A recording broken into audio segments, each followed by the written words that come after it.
Hi, I'm Nathaniel Allenby.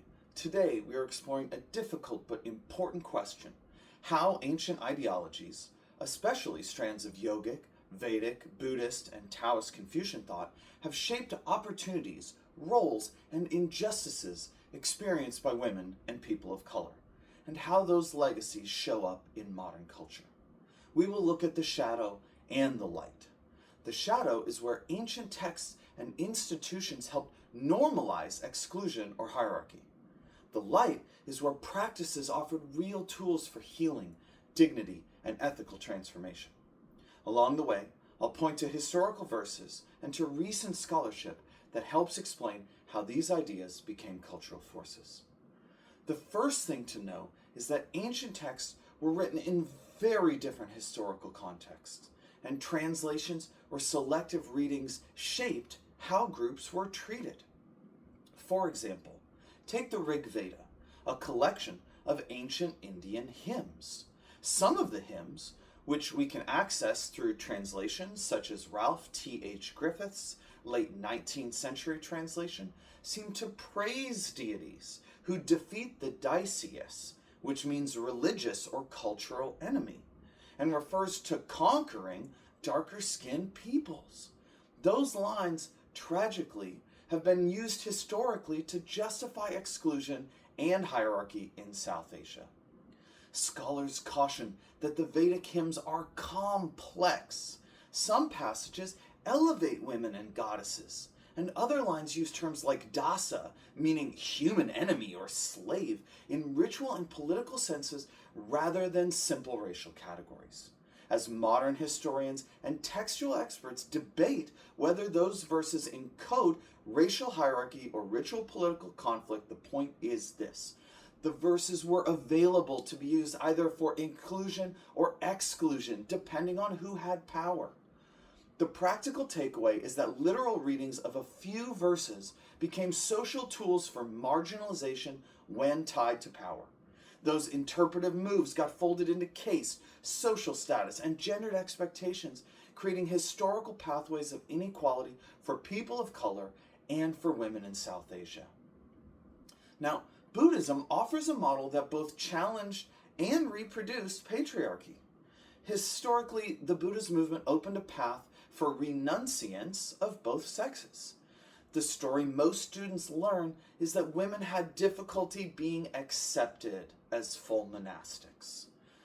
The biographer and religious scholar Karen Armstrong, in her book, Buddha, highlights the narrative that rules were increased for nuns or bhikkhunis, which reflected the social constraints of the time and the Buddhist caution.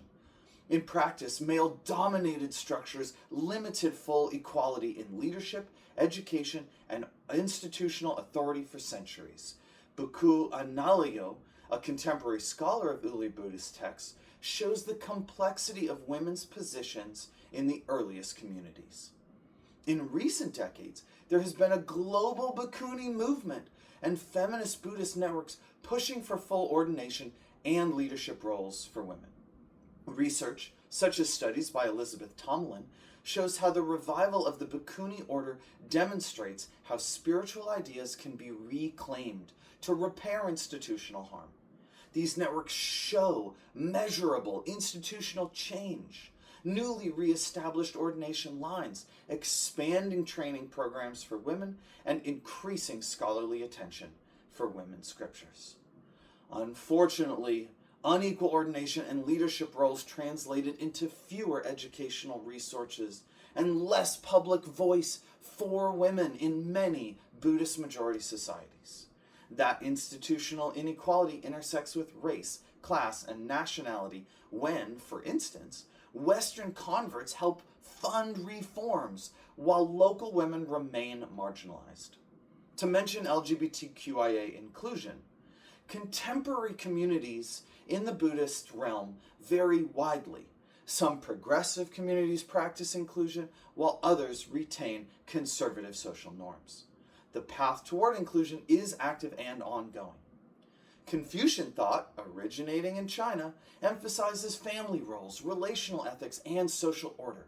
In many historical societies, Confucian family ethics translated into stricter gender roles, profound respect and duty towards one's parents and elders, male lineage emphasis, and women's lives centering in the household.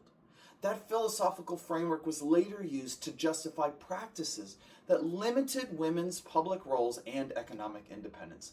Li Sheng Rosen Li, who has written about gender in Confucian philosophy for the Standard Encyclopedia of Philosophy, points out that while the tradition emphasizes relationship, historically that was often interpreted to mean strict hierarchy.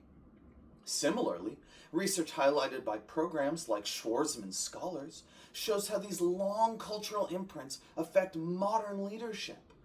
Modern scholars find both continuity and complexity here.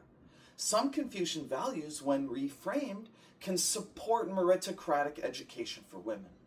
Multiple studies link Confucian cultural legacies to contemporary gender norms and measurable gender gaps in labor and politics.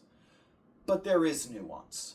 Some Confucian-influenced societies also show high female educational attainment, which complicates a simple Confucianism equals oppression claim. The long cultural imprint of gendered expectations continues to affect pay, political representation, and social attitudes in East Asia. Gendered expectations grounded in historic social thought compound with modern economic and political structures to produce gaps in leadership, pay, and civil participation. These gaps also intersect with ethnicity, rural and urban divides, and sexual orientation. So what do we take away? First, ancient Asian ideologies are not uniform across cultures. Each tradition contains both tools of liberation and language that was used to justify hierarchy. Second, the real harms come when selective readings are institutionalized into law, ritual, or social practice. Third, change is happening now. Women's ordination movements, feminist scholars, and local activists are reclaiming spiritual practices as resources for equality rather than excuses for exclusion. If you are listening and want to act, here are a few things you can do. Support scholarship and grassroots organizations led by women and by people from communities historically marginalized by these interpretations. Vote for educational curriculums that teach context and complexity. And when you encounter a scripture or tradition used to justify exclusion, ask, who benefits from that reading? Healing and justice are possible when the light side of these traditions is amplified and the shadow side is honestly confronted. My references are in the description below. Thank you so much for listening. Have a great day.